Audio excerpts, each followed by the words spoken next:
Bismillahirrahmanirrahim. Tanpa mengurangi rasa hormat kami kepada agama lain, Assalamualaikum warahmatullahi wabarakatuh. Semoga kalian selalu diberi kesehatan dimanapun kalian berada. Di sini kami akan menjelaskan hasil diskusi kami tentang SMK di masa depan dengan mempertimbangkan beberapa aspek. Sebelum masuk, izinkan saya memperkenalkan kelompok kami. Yang pertama ada Dian Febrianto dengan NIM terakhir 003.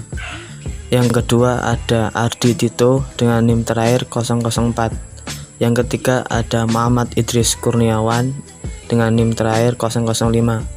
Dan terakhir saya sendiri Silahuddin dengan NIM terakhir 024. Berikut adalah hasil diskusi kami. Pendidikan kejuruan di masa depan. Pendidikan kejuruan merupakan salah satu sistem pendidikan yang ada di Indonesia untuk memperoleh pengetahuan dan mengembangkan keterampilan diri. Pendidikan kejuruan juga untuk mempersiapkan kualitas peserta didik yang handal dan siap bekerja di dunia industri maupun berwirausaha. Namun, selama ini masih banyak SMK yang memiliki berbagai jurusan tetapi dengan sarana prasarana yang kurang atau bisa dibilang tidak seperti di dunia industri. Kurikulum yang digunakan juga belum sesuai dengan apa yang diharapkan. Dengan begitu, tentunya kurikulum harus dirancang tidak hanya sesuai dunia kerja tetapi juga ada aspek kemampuan lain untuk siswa jika ingin meneruskan pendidikannya ke jenjang yang lebih tinggi atau perguruan tinggi. Berikut keunggulan-keunggulan dalam berbagai aspek yang kami diskusikan. 1. Kurikulum. 2. Sarana dan prasarana. 3. Guru dan tenaga pendidik. 4. Kerjasama. 5. Siswa. 6. Lingkungan. Untuk selanjutnya yaitu aspek kurikulum. Untuk aspek kurikulum sendiri, setelah kami diskusikan ada 6 strategi. Untuk strategi yang pertama yaitu kurikulum yang dirancang tidak hanya terfokus pada dunia kerja, tetapi siswa juga dibekali kemampuan khusus jika ingin meneruskan di perguruan tinggi. Untuk yang kedua, kurikulum untuk peningkatan soft skill harus ditingkatkan, sehingga tidak hanya difokuskan untuk bidang akademisnya saja. Untuk yang ketiga, kurikulum yang tidak hanya mempersiapkan siswa untuk menjadi operator, tetapi juga menjadi seorang wirausahawan. Untuk yang keempat, pendidikan difokuskan pada kompetensi. Untuk yang kelima, jam pembelajaran yang disesuaikan dengan dunia industri.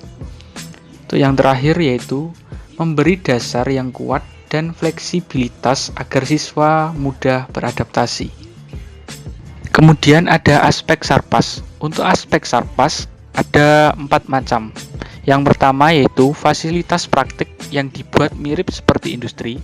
Yang kedua, lingkungan praktek yang didesain seperti lingkungan industri dengan segala macam tata tertibnya. Yang ketiga, fasilitas keselamatan dan kesehatan kerja yang disediakan sesuai dengan dunia industri. Yang keempat, biaya operasional yang lebih tinggi. Lalu, yang selanjutnya yaitu aspek guru dan tenaga pendidik.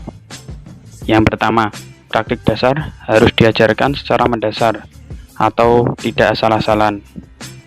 Yang kedua, guru selalu mendampingi siswa dalam bekerja. Guru itu menggunakan pendekatan demokratis sehingga nilai, sikap, dan tanggung jawab peserta didik bisa meningkat.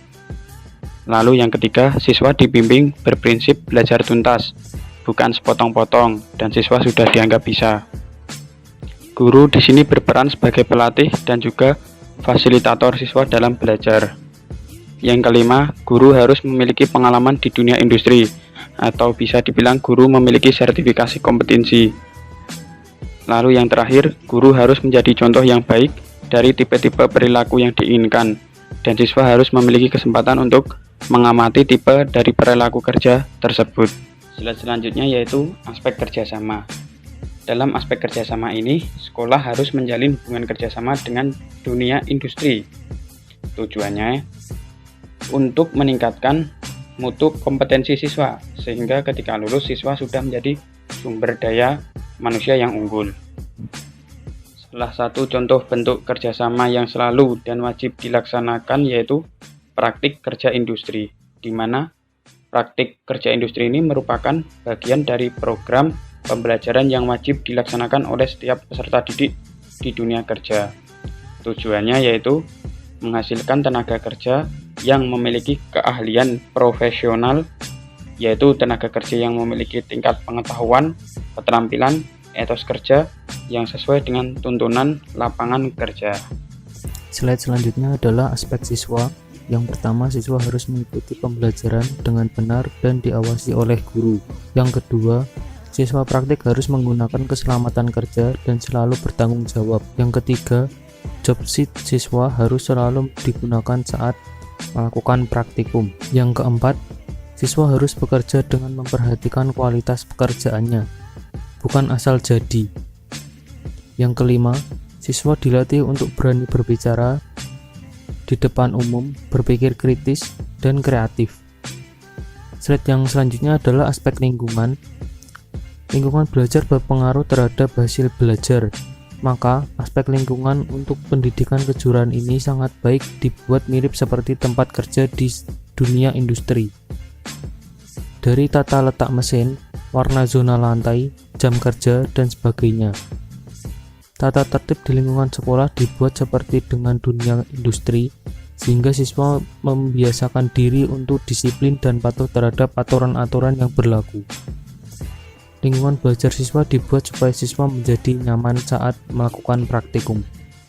Oke, sekian presentasi yang dapat kami sampaikan. Jika ada pertanyaan bisa dituliskan di kolom komentar atau langsung ditanyakan kepada kelompok kami. Wassalamualaikum warahmatullahi wabarakatuh.